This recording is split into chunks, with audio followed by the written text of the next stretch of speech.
네, 여러분 안녕하십니까? 오늘 마음을 여는 대화 기법이란 주제로 강의를 진행할 이수연입니다. 반갑습니다. 네, 많은 분들 함께해 주셔서 고맙습니다. 요즘 날씨가 정말 좋아요. 이제 초여름으로 향하고 있는데요. 산과 들의 실록이 초록빛 물감을 확 풀어놓은 것 같은 계절의 아름다움을 물씬 느낄 수 있는 날들입니다. 그냥 보기에는 같은 초록빛인데 제가 등산하면서 이렇게 보면 하나하나에 배어나온 향기들이 다 다르게 느껴집니다. 녹음으로 짙어가는 이런 나무와 또 풀과 식물에만 향기가 있을까요? 사람도 저마다의 고유한 향기가 있습니다. 그 사람의 눈빛, 말투, 표정, 걸음걸이, 내면에서 나오는 고유한 향기가 있습니다. 여러분께서는 어떤 향기를 갖고 계시나요? 이기주 작가의 언어의 온도라는 책이 있습니다. 읽어보셨나요?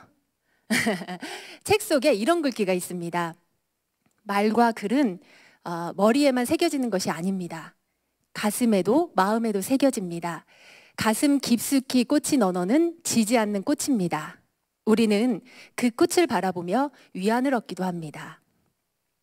우리가 살아가면서 정말 너무 힘들고 지치고 절망적이고 내 마음인데도 내가 스스로 어떻게 해야 될지 모를 때가 있습니다. 이럴 때 누군가의 따뜻한 한마디가 굉장히 큰 위로가 되죠. 반대로 차가운 말 한마디는 상대방을 꽁꽁 얼어붙게 만듭니다.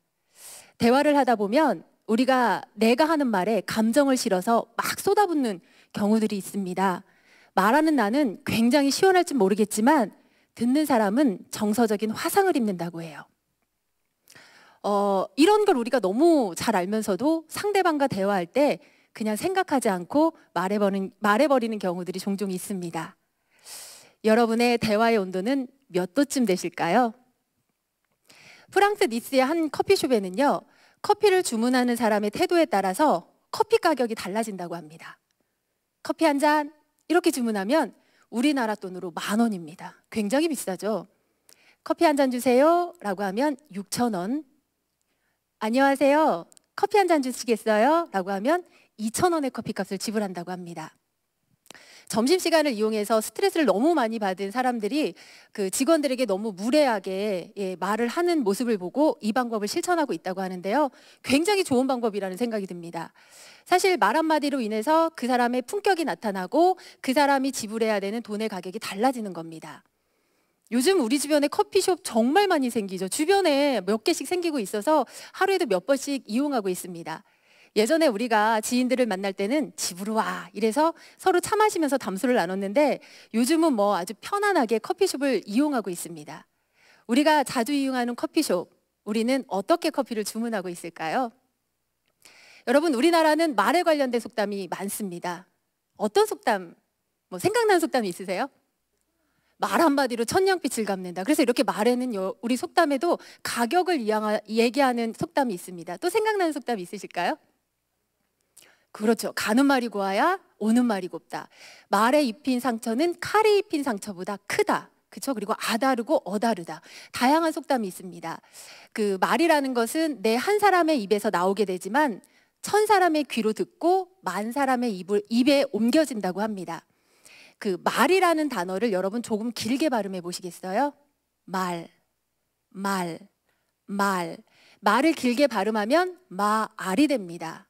마음의 알갱이란 얘기예요. 그래서 내가 누군가와 이렇게 대화를 하고 있는 것은 그 사람에게 내 마음을 다 보여주고 있다는 겁니다. 그래서 그 사람의 말에는 고유한 향기가 있고 그리고 따뜻한 온기가 있고 가격까지 있는 것입니다. 근데 우리가 사람을 만나면 매일매일 하는 게 말이고 대화잖아요. 그래서 이왕이면 따뜻한 온기를 담아서 그리고 좋은 향기로 품격 있게 말씀해 보시면 어떨까 싶습니다. 무심코 내뱉은 나의 말 한마디가 나의 인격이 되고 나의 품격이 될 수 있습니다. 오늘 저는 마음을 여는 대화 기법이란 주제로 여러분과 함께하고 있습니다. 대화 기법이라고 하면 많은 사람들이 거창하고 크고 웅대하고 이런 걸 생각하시는데요. 사실 우리가 일상적으로 사람들과 나누는 대화는 일상의 소소한 이야기를 많이 대화를 나누잖아요. 그래서 오늘 이 강의를 통해서 과연 나는 상대방과 어떻게 말을 하고 있고 나의 말의 태도는 어땠는지 저도 여러분도 한 번쯤 되돌아보는 그런 시간이 되셨으면 좋겠습니다. 저는 오늘 말의 기법에 대해서 3가지 키워드를 여러분께 정의해 드리려고 합니다. 그 첫 번째가 바로 이겁니다. 상대의 상태를 파악하자. 우리가 상대방과 대화를 나눌 때 지금 내 앞에 있는 사람이 어떤 상황인지 이해하지 못하면 그 사람과 절대 대화할 수가 없습니다. 그냥 말은 오고 가더라도 깊은 대화가 이루어질 수가 없는 건데요. 상대의 상태를 파악해야 이해할 수 있고 공감대도 형성할 수 있습니다. 저희 아버지께서 오래전부터 서울에 있는 한 대학병원에 정기적으로 진료를 받으러 가세요. 4개월에 한 번씩 가시는 거니까 1년에 3번 선생님을 만나십니다. 제가 시간이 될 땐 모시고 가는데 시간이 안 될 때는 아버지 혼자서 버스 타시고 지하철 타시고 셔틀버스 갈아타시고 병원 한번 다녀오면 진이 빠진다고 얘기하세요. 아마 공감하실 거라는 생각이 듭니다. 제가 시간이 돼서 아버지를 모시고 가면 이제 병원 진료를 2곳을 보는데 신경과와 내과를 갑니다. 먼저 신경과 선생님을 만나 뵀는데요. 신경과 선생님은 표정도 좋으시고 말씀도 친절하게 하십니다. 저희 아버지는 선생님을 뵈러 갈 때는 그 의사 선생님께서 나이가 많건 자식벌 되는 선생님이건 무조건 공손하게 인사를 하십니다. 선생님 안녕하셨어요? 저는 사실 이런 아버지의 모습이 너무 좋아요. 많은 걸 배우거든요. 그리고 이제 앉아서 선생님과 이야기를 합니다. 아유 어떠셨어요? 그러면서 선생님은 아버지의 이야기를 듣기 시작하십니다. 그리고 별다른 일 없으니까 4개월치 약 처방해 드리겠습니다. 다음에 뵙겠습니다. 자, 이렇게 하고 나옵니다. 선생님 뵙는 시간이 한 5분 내외인 것 같아요. 그리고 저희는 2층에 있는 내과로 이동합니다. 내과 선생님도 표정도 좋으시고 굉장히 친절하신 분이세요. 역시 저희 아버지는 30도 이상으로 고개를 숙여 인사하시죠.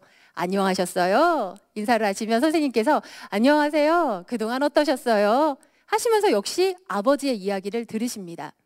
그런데 내과 선생님은 다른 점이 하나 있습니다. 아유, 약을 너무 많이 드시고 계셔서 걱정이에요. 신경과도 이렇게 약을 많이 드시는데 아유, 내과도 약을 좀 많이 처방해 드려야 될 것 같아요. 아유, 그런데 약이 너무 잘 듣고 있어요. 관리 참 잘하시네요. 다행이에요. 제가 잘 보살펴 드리겠습니다. 그러면서 진료를 하시면서 4개월 후에 뵙겠습니다. 이렇게 말씀하시고 저희가 진료를 마치고 나오게 됩니다. 그러면 저희 아버지 표정은 밝아져 있으세요. 일단 오랜 시간 서울까지 가는 그 아침에 굉장히 피곤했는데 선생님의 그 따뜻한 한마디가 피로를 씻어주고 선생님께서 아버지의 상태를 이해해 주시고 공감해 주시니까 선생님이 저희 아버지께는 최고의 명의가 되어 계시는 겁니다. 보호자인 제가 들어도 참 저 선생님 너무 친절하고 환자와 공감대를 잘 형성해 주시는구나 이런 걸 많이 느낍니다. 아버지 이야기를 하나 더 하려고 합니다. 이렇게 약을 좀 오래 드셔서 그런지 아니면 요즘 환경이 나빠서 그런지 스트레스를 받으셔서 그런지 잘 모르겠지만 갑자기 얼굴과 팔에만 다른 신체 부위가 아니라 딱 보이는 부분만 피부 질환이 생기기 시작하신 거예요. 저희 아버지가 굉장히 멋쟁이신데 걱정이 너무 많으신 거예요. 큰일 났다. 이거 얼굴도 보이고 팔도 보이는데 바깥 출입을 안 하시는 겁니다. 그리고 혹시 내가 큰 병에 걸린 건 아닐까? 이거 고칠 수는 있을까? 고민이 너무 많으셨어요. 그래서 그 대학병원 피부과에 이제 예약을 하고 검사 받으라는 걸 아마 다 받으신 것 같아요. 그래서 이제 어떤 진료 결과가 나올 거라고 생각을 하셨는데 진료 결과는 유전입니다. 이렇게 나온 거예요. 저희 아버지께서 굉장히 당황하셨어요. 아니 유전이라니 말이 되느냐. 내가 검사 받을 거 다 받았는데 마지막 병명이 유전이라면 이거 못 고치는 거 아니냐. 상심이 크셨어요. 왜냐하면 뾰족한 어떻게 고칠 수 있는 방법도 없고 아버지는 이게 너무 보여지니까 스트레스를 받으신 거죠. 그래서 제가 청주에 있는 굉장히 환자에게 따뜻하게 진료를 해주시는 피부과 선생님을 의뢰를 해드렸습니다. 선생님께서는 저희 아버지를 보시자마자 저는 그 선생님을 몇 번 뵀지만 그렇게 진료하는 경우는 처음 봤어요. 앞에 돋보기를 들고 계시는 거예요. 그러시면서 저희 아버지 팔을 굉장히 심각하게 이렇게 봐주시는 겁니다. 그리고 얼굴도 만져보시고 팔에 있는 환부도 만져주시면서 걱정을 하기 시작하시는 거예요. 아버지가 상심이 너무 크셔서 그 선생님께 마음에 있는 얘기를 막 하기 시작하셨어요. 선생님은 아버지 이야기를 잘 들어주시면서 아우 아버님 걱정이 참 많으시겠어요. 요거 보습에 신경 쓰셔야 됩니다. 약국에 알로에 젤 있으니까 알로에 젤 좀 듬뿍 바르시고, 요즘 햇살이 강하잖아요. 얼굴에 자외선 차단제에 꼭 신경 써서 바르셔야 합니다. 그리고 불편하시면 다시 한번 방문해 주세요. 이렇게 말씀을 하셨어요. 선생님께서 어떤 뾰족한 방법을 제시해 주신 것도 아니고 이 피부 질환이 치료가 된 것도 아닙니다. 그런데 병원 밖을 나오시는 저희 아버지는 일단 그 상심이 너무 크셨던 이 마음이 선생님을 통해서 위로가 되신 거예요. 그래서 그런지 굉장히 빠르게 호전이 되셨습니다. 아, 말도 의술이 될 수 있구나. 피부과 선생님과 내과 선생님을 통해서 제가 배웠습니다. 예전에 다모라는 드라마가 있었습니다. 남자 주인공이 다친 여자 주인공을 이렇게 치료를 해주면서 아프냐? 나도 아프다.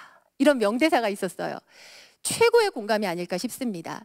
상대방은 내 마음을 알아주는 사람에게 마음이 끌릴 수밖에 없고요. 그런 사람과 얘기하고 싶습니다. 그래서 저는 다른 사람과 대화를 할 때 제일 첫 번째 우선이 되어야 될 것이 바로 상대의 상태를 파악하는 것이라고 생각합니다. 그래야지만 상대를 이해할 수도 있고 상대와 공감대도 형성할 수 있습니다.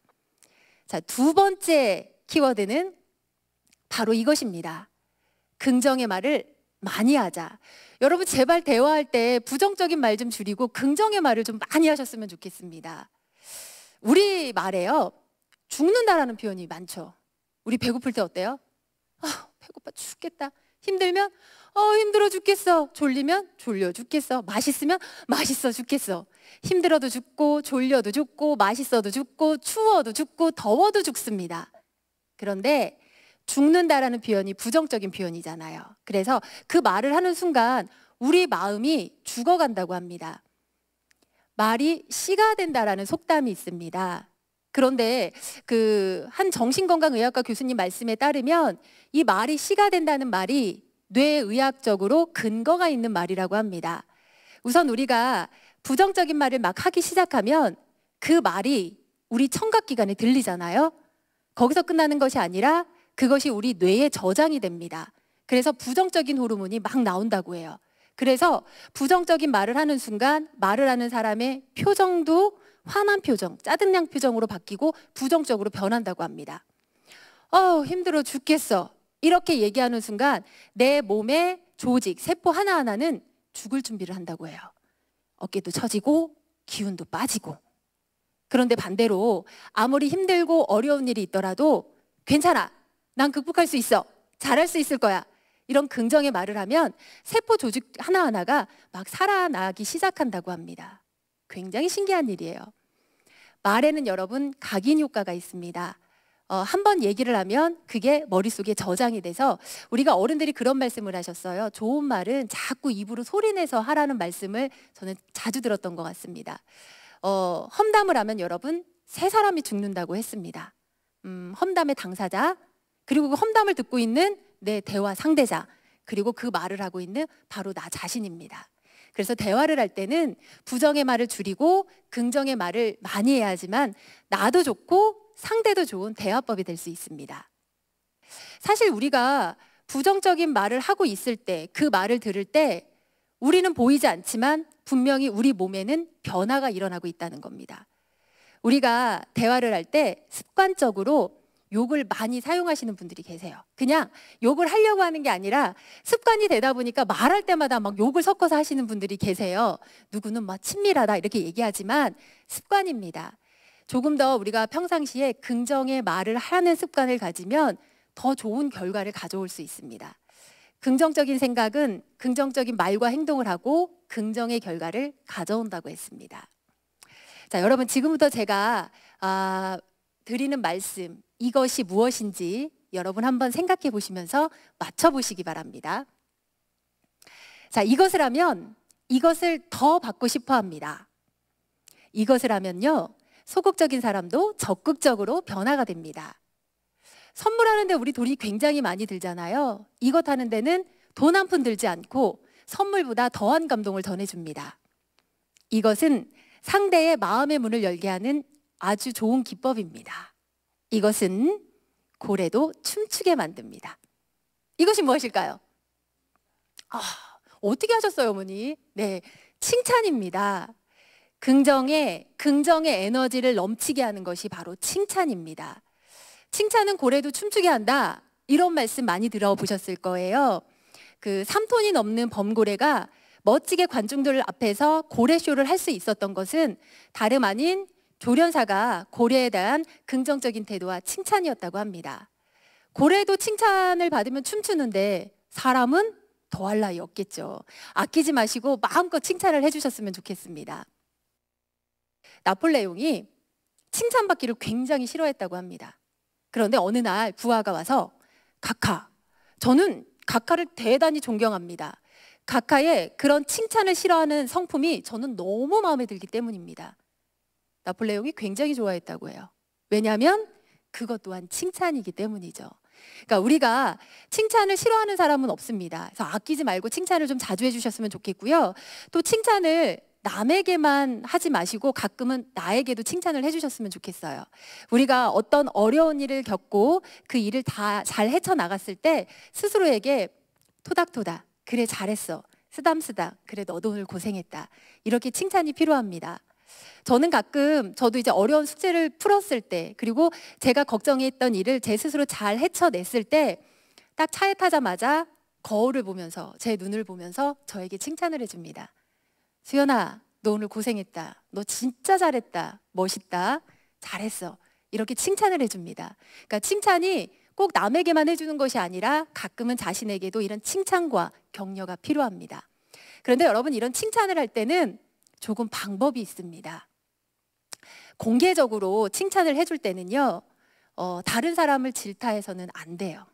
우리가 왜 큰아들 칭찬하면서 작은아들 막 혼내는 경우가 있습니다. 그러면 칭찬받은 애가 눈치 보죠. 괜히 미안하고 무안하고 이럴 수가 있습니다. 그래서 공개적으로 칭찬할 때는 칭찬만 해주시는 게 좋고요. 그리고 사람이 없는 곳에서, 그 당사자가 없는 그 사람 등 뒤에서 칭찬을 하면 효과가 크다고 합니다. 우리가 발 없는 발이 천리를 간다고 하잖아요. 그 칭찬이 내 귀에 들어올 수밖에 없어요. 그래서 누군가가 나를 칭찬해줬다, 이런 얘기가 들으면 참 고마운 마음이 큽니다. 그리고 구체적으로 칭찬해 주시는 것도 필요합니다. 어머, 어쩜 그렇게 멋지세요, 어우 멋쟁이세요, 이렇게 칭찬하시는 것도 좋지만, 어머, 뵐 때마다 느끼는 건데 어쩜 그렇게 색감을 고르는 능력이 뛰어나세요, 어우 너무 멋있으세요, 이렇게 그 사람의 능력을 칭찬해 주는 것도 좋은 방법입니다. 또 하나, 여러분, 우리가 보통 지금 가볍게 칭찬을 하셨을 때 어머 아름다우세요, 어머 젊어 보이시네요, 이런 칭찬을 받으면 대부분 사람들이 좋아하시죠. 아유 고맙습니다, 이러고 넘기는데 이것을 칭찬으로 안 받아들이는 사람도 있다는 겁니다. 뭐야, 내가 오늘만 아름답단 얘기야? 어머 아름다우세요, 내가 지난번에 내 모습이 너무 초라했단 얘긴가? 이렇게 받아들이는 사람도 있다는 겁니다. 이럴 때 도와 덜을 붙여주시면 칭찬이 극대화됩니다. 어머 오늘 멋지세요, 어머 오늘도 멋지시네요, 어머 오늘도 젊어 보세요, 늘 멋지고 젊다는 얘기예요.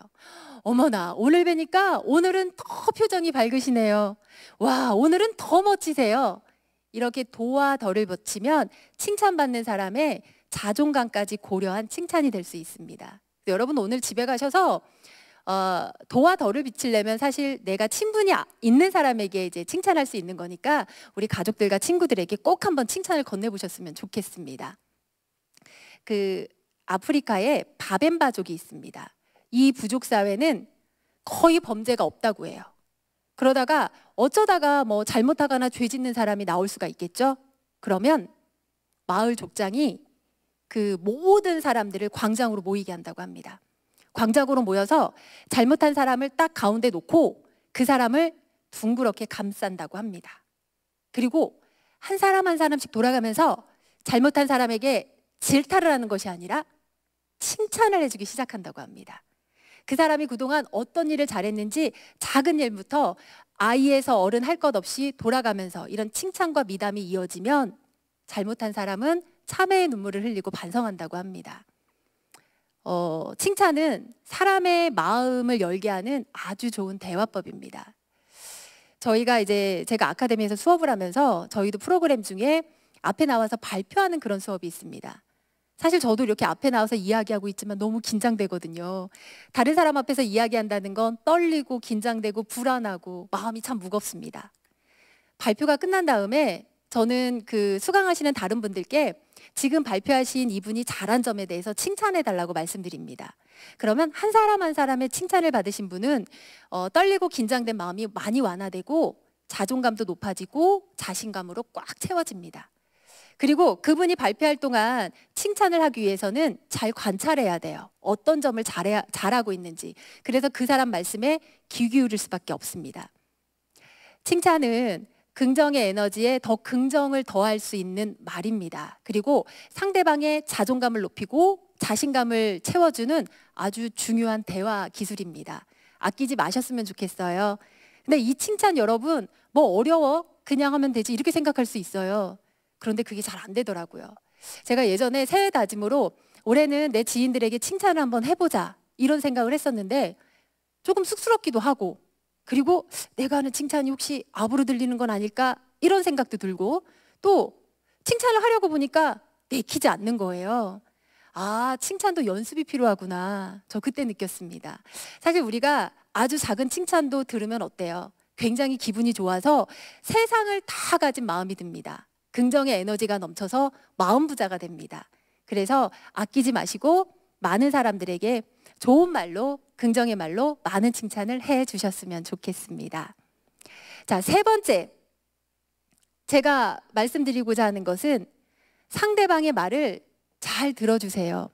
여러분 제발 상대방의 얼굴을 보면서 상대방의 이야기를 경청해 주세요. 이런 말씀을 꼭 드리고 싶습니다. 대화라는 것은 혼자 할 수 없습니다, 여러분. 주고받는 거예요. 예, 일방통행이 아닙니다. 그런데 이런 대화를 주고받을 때 꼭 그게 말일 필요는 없습니다. 표정이나 눈빛이나 비언어로 충분히 대화할 수 있습니다. 기쁜 일이 있을 때는 막 함께 웃어주면서 공감할 수 있고, 슬픈 일이 있을 때는 눈물을 흘리면서 슬픔을 나눌 수가 있습니다. 그래서 대화를 잘한다는 건 꼭 말을 잘한다는 것이 아니라 상대방의 그런 비언어를 빠르게 읽어낼 수 있고 함께 발휘할 수 있는 그런 통찰력이 필요하다는 말씀을 드리고 싶습니다. 제가 그 장례식장을 처음 가본 게 20대 초반입니다. 친구 아버지가 갑자기 사고로 돌아가셨는데요. 그때는 사실 장례 문화도 잘 몰랐고 조문 예절도 몰랐고 친구가 얼마만큼 마음이 아픈지도 사실 헤아릴 수가 없었습니다. 근데 이제 장례식장 가서 친구를 말로써 많이 위로해주고 왔던 기억이 있습니다. 그러고 몇 해가 지난 다음에 저희 할머니가 돌아가셨어요. 마음이 너무 아픈 거예요. 너무 아픈 거예요. 그때 그 친구가 떠올랐습니다. 아, 내가 그때 그 친구에게 어떤 말보다 안아주고 등 두드려주고 같이 눈물만 흘려주는 것만으로도 이 친구와 슬픔을 나눌 수 있었던 건데, 내가 많은 말을 하지 않아도 그냥 안아줌으로 인해서 그 친구의 슬픔을 잘 들을 수 있었던 건데 많이 후회가 됐습니다. 우리가 상대방과 이야기할 때 많은 말을 하지 않아도 상대의 이야기만 잘 듣고 있어도 상대가 위안을 받습니다. 그리고 나는 말을 많이 하지 않고 상대의 이야기를 잘 듣고만 있는데 다른 사람들은 내가 말을 잘한다고 이렇게 평가를 합니다. 세상에서 사실 말하는 사람보다 무서운 게 듣는 사람이 더 무서운 거예요. 말하는 사람은 말하고 잊을 수 있어요. 그런데 듣는 사람은 절대 잊지 않거든요. 그런데 우리가 이제 대화를 나눌 때 대화 나누는 전체 시간 중에 60%를 내 이야기 하는 데 쓴다고 합니다. 나머지도 상대방 이야기를 들으면서 잘 듣느냐? 그렇지 않아요. 나 뭐 얘기할까? 딴 생각하고 중간에 다른 사람 말에 내 말을 끼워 넣으려고 하는 본능을 갖고 있다고 합니다. 이러면 대화가 잘 될 수가 없죠. 요즘 이 휴대폰이 저는 대화에 굉장히 방해를 하는 물건이라고 생각이 듭니다. 왜 대화할 때 휴대폰 만지작만지작거리면서 말씀하시는 분들 계시죠? 어떠세요? 대화하기 싫어집니다. 휴대폰이 분신과 같아요. 밥 먹을 때도 함께 있어야 되고, 잘 때도, 화장실 갈 때도, 친구랑 얘기할 때도 언제나 나와 함께 있고 습관처럼 만지다 보니까 상대방과 대화할 때도 그냥 다른 생각 없이 휴대폰을 만지면서 휴대폰에 시선을 두면서 상대의 이야기를 들을 때가 있습니다. 그럴 때 상대가 그렇죠. 야, 너 내 얘기 듣고 있니? 이렇게 반문을 합니다. 잘 안 듣고 있다는 얘기거든요. 여러분, 듣는데도 방법이 있습니다. 그냥 듣는 게 아니에요. 대화를 할 때는 휴대폰을 잠시 내려두셔도 좋습니다. 대화를 할 때는요, 여러분, 상대방의 말만 귀로 듣는 게 아니에요. 상대방의 얼굴을 보고 표정을 보고 눈빛을 살피고 비언어를 살피면서 말하지 않은 그 너머의 말은 무엇인가 우리가 살펴야 돼요. 우리가 왜 상대방이 말은 하고 싶은데 말을 잘 못할 때가 있잖아요. 그래서 듣는 사람이 잘 파악해야 되고 잘 들어야지만 상대방과 마음으로 들을 수 있고 공감대를 형성할 수 있습니다. 저희 아버지께서 가끔 아침에 뜬금없이 전화 주실 때가 있어요. 밥은 먹었니? 이렇게 전화를 주세요. 야, 아버지 밥 먹었어요. 그러면 무슨 일 있으세요? 아니다, 그냥 한번 해봤다. 오늘도 좋은 하루 보내라. 이렇게 전화를 주십니다. 딸내미가 밥을 먹었는지 안 먹었는지 궁금해서 전화 주셨을 수도 있으십니다. 하지만 그 너머의 뜻은 얘 보고 싶구나. 얘 집에 좀 한번 왔다 가라. 이런 숨은 뜻이 있죠. 그래서 우리가 상대가 말을 하지 않아도 어떤 마음으로 그 말 넘어 말이 어떤 뜻을 갖고 있는지 상대의 상태를 살피면서 잘 들어야지만 마음으로 공감대를 형성할 수 있습니다. 잘 듣는 방법에 여러분 1, 2, 3 법칙이 있습니다. 1, 2, 3 법칙, 바로 경청의 법칙입니다. 상대와 대화를 할 때요, 내가 한 번 얘기할 때 상대의 이야기를 2번 들어주려고 노력하고요, 2번 들어줄 때 3번 정도 맞장구를 쳐주라는 얘기입니다. 1, 2, 3 법칙입니다. 맞장구, 반응을 해주라는 얘기예요. 리액션을 해달라는 얘기예요. 우리가 왜 아침 방송 보면 방청객들이 와 하고 막 호응을 해주시잖아요. 방송국에서 비용을 지불하면서 방청객을 모시는 이유는 그런 호응에 따라 나오신 패널들의 이야기가 더 잘 이끌어낼 수 있고, 그리고 말하는 사람이 좀 더 편안하게 말을 할 수 있기 때문에 방청객을 모시는 거거든요. 사실 오늘 제가 강의를 하면서도 여러분께서 아무런 반응 안 해주시고 저만 이렇게 쳐다보고 계시면 제가 머릿속에 많은 생각이 들 거예요. 어떡하지? 내가 오늘 하는 강의가 이해가 안 되시나? 강의를 여기서 접어야 되나? 이런 생각이 들 텐데, 오늘 함께 하시는 분들께서는 끄떡끄떡, 예, 공감도 해주시고 제 말에 감탄사도 넣어주시고 질문에 답도 해주시고, 오늘 강의 최고로 경청 잘하고 계십니다. 이렇게 하면, 이렇게 여러분께서 반응을 해주시니까 제가 막 열정적으로 강의를 할 수 있는 거거든요. 말을 할 때 리액션을 해주시잖아요. 막 반응을 해주시잖아요. 그럼 상대방은 인정받고 관심 갖고 고맙다는 생각이 너무너무 많이 듭니다. 그래서 여러분 말씀하실 때는 이렇게 리액션이 필요한데, 그럼 우리가 상대와 대화를 할 때 어떻게 리액션을 해야 될까? 이렇게 소개팅이나 내가 호감 가는 사람과 이야기할 때 보면은요, 그 사람이 마음에 들지 않으면 절대 몸이 앞으로 가지 않습니다. 자꾸 이렇게 뒤로 젖히게 되죠. 그런데 그 사람이 마음에 드는 사람과 이야기를 하면 사람은 누구나 이렇게 몸을 앞으로 기울게 되어 있고요, 상대와 공간 언어를 좁힙니다. 그리고 무의식 중에 상대가 하는 행동을 막 따라하게 되어 있습니다. 그건 잘 듣고 있기 때문이거든요. 그래서 상대방과 대화를 나눌 때 잘 듣는 방법 중에, 내가 당신의 이야기를 잘 듣고 있습니다, 경청을 하고 있는 리액션 중에 하나가 상대 행동을 따라하는 거예요. 우리가 막 얘기를 하다 보면, 저도 지금 손을 움직이지만 이렇게 손이 움직여집니다. 그래서 대화를 할 때 상대의 손의 움직임을 조금 따라하는 것도 좋은 방법이고요, 상대가 목소리가 높아지면 나도 톤을 조금 높이고, 상대가 톤이 낮아지면 나도 조금 톤을 낮춰서 그 감정을 같이 이렇게 잘 경청을 하면 좋은 리액션 방법이 될 수 있습니다. 또 하나는 상대의 말 뒤끝을 따라해 보는 거예요. 야, 나 어제 야근했잖아. 나 너무 힘들어. 요즘 맨날 야근이야. 나 너무 힘들어. 야, 너만 힘드니? 직장 다니는 사람들 다 힘들어. 이렇게 얘기하면 인간관계까지 의절이에요. 야, 어제 야근해서 나 너무 힘들다. 힘들지. 뒤에 얘기를 따라해 주시는 거예요. 야, 나 어제 봉준호 감독의 기생충 영화 봤는데 엄청 재밌더라. 재밌었니? 야, 어떤 내용이야? 중간에 질문도 하나 던져주시면 내가 상대의 얘기를 잘 듣고 있습니다. 당신의 얘기를 잘 듣고 있습니다. 반응을 보여주시는 거예요. 이렇게 반응을 보여주시면 상대방은 굉장히 편안하게 그리고 더 적극적으로 이야기할 수밖에 없습니다. 다시 말씀드리면 대화를 주도해 나가는 거는 말하는 사람이 아니라 듣는 사람입니다. 듣는 사람의 태도에 따라서 말하는 사람의 반응이 달라지는 거예요. 그래서 우리가 잘 말하는 것도 좋지만 더 중요한 것은 상대방의 말을 마음으로 잘 듣는 것이 중요합니다. 경청이 참 중요하죠. 북미 인디언들이 회의할 때 활용하고 있는 토킹 스틱이라는 지팡이가 있습니다. 토킹 스틱을 갖고 있는 사람만이 발언을 할 수 있다는 전제하에 먼저 토킹 스틱을 들고 있는 그 족장이 발제를 시작한다고 합니다.